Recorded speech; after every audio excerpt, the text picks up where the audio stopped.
She was only 11 years old when the devil came knocking at her bedroom door. What he did to me, he is a monster. You don't rape and sodomize and stick instruments in a child. Who was this sadistic demon? I was alone. He abused me every chance he had. It was her stepfather, an ex-cop, a Svengali who could charm the tail off a rattlesnake. I don't know how he did half the things that he did to me.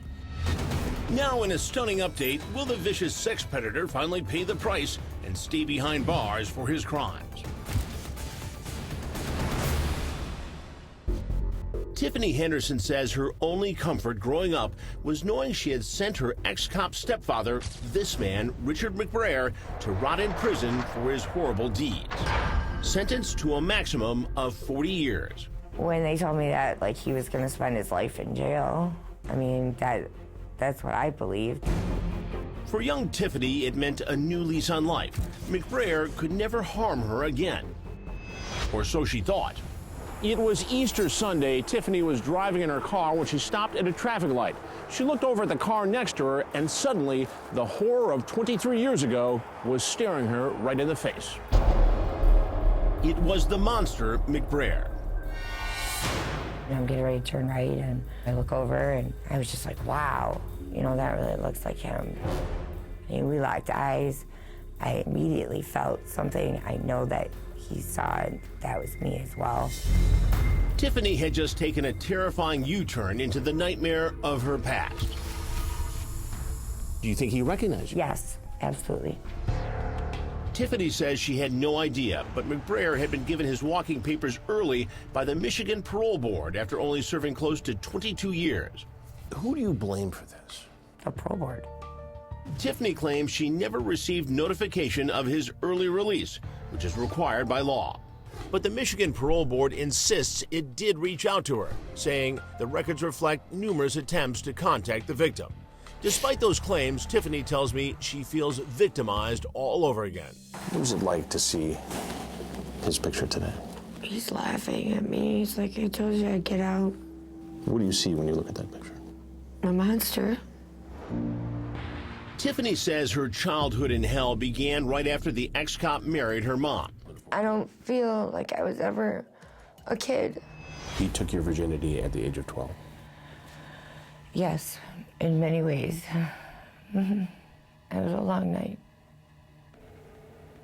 And it didn't get any easier. I put a lot of sexual predators behind bars, but Tiffany's tales of violent rape and endless pain are some of the worst I've ever heard. I was out of my classroom and a teacher came and found me, doubled over on the floor. They had to rush me to a hospital. My bowels were blocked so bad, I almost died. From his sexual abuse? From his sexual abuse. My mother is holding one side of my hand. He's holding the other. He's right there. Right. Pretending that he cares about me, but really just make sure I'm not telling. As soon as she got home, her stepfather's vicious attacks started again. I can't scream. I can't get him off of me. There's nothing I can do to make it stop. The only way I can make it stop is killing myself. That's it. He won't go away. Nobody will help me. Nobody hears my pain. At first, not even her mother believed young Tiffany's seemingly wild tales of her stepfather's depravity and the countless violent rapes that went on for years. Desperate to have someone believe that a man who was an ex-cop was also a sexual predator, young Tiffany hatched a daring plan, even though it put her life in great danger. This is the actual tape recorder you used to record the conversation. Yes. What made you finally decide to do this? And they didn't believe me. And if my own family doesn't believe me, who's gonna believe me? This was your one way out of this. Yes. Play the tape. I gotta tell you something. What's up? I want to tell my mom. You can't. Why? I'll go to jail. For life. But you did this. Hang on a minute. What do you Don't, Tiffany, don't do this. Oh, God, Tiffany, please. You can't do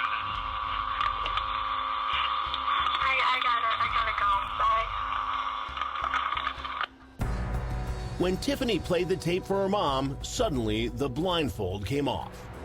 I knew right then and there he was going to kill her.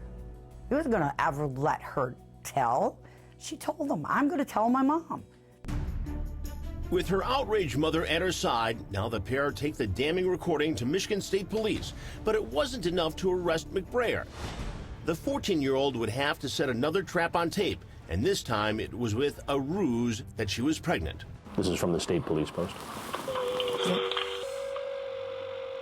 Hello, Dad? Yes? I'm pregnant. You are? Yes.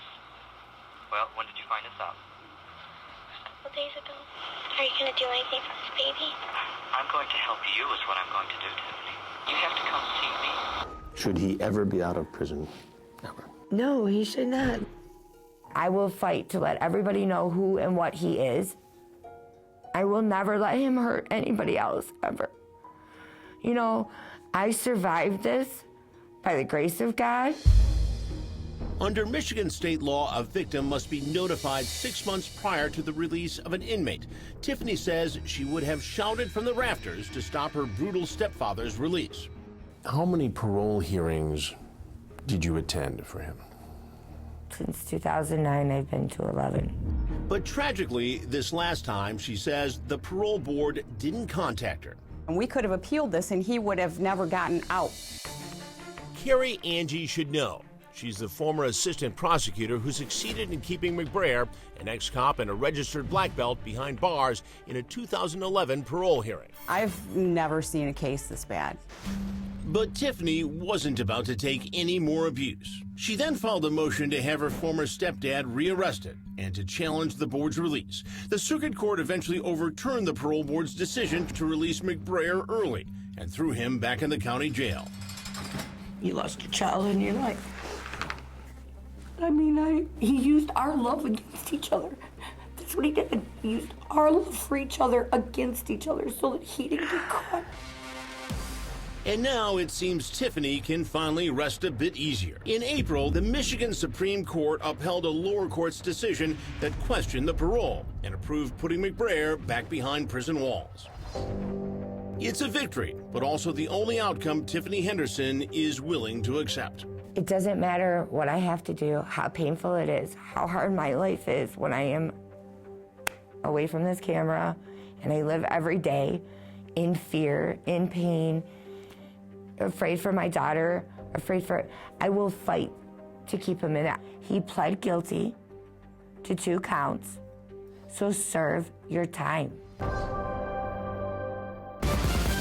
I'm Chris Hansen. If you like this story, make sure you tune in every day to Crime Watch Daily. You can find where the show airs in your city at crimewatchdaily.com. Watch it live or record it on your DVR and watch it at night. And to all those criminals out there, remember, we are watching.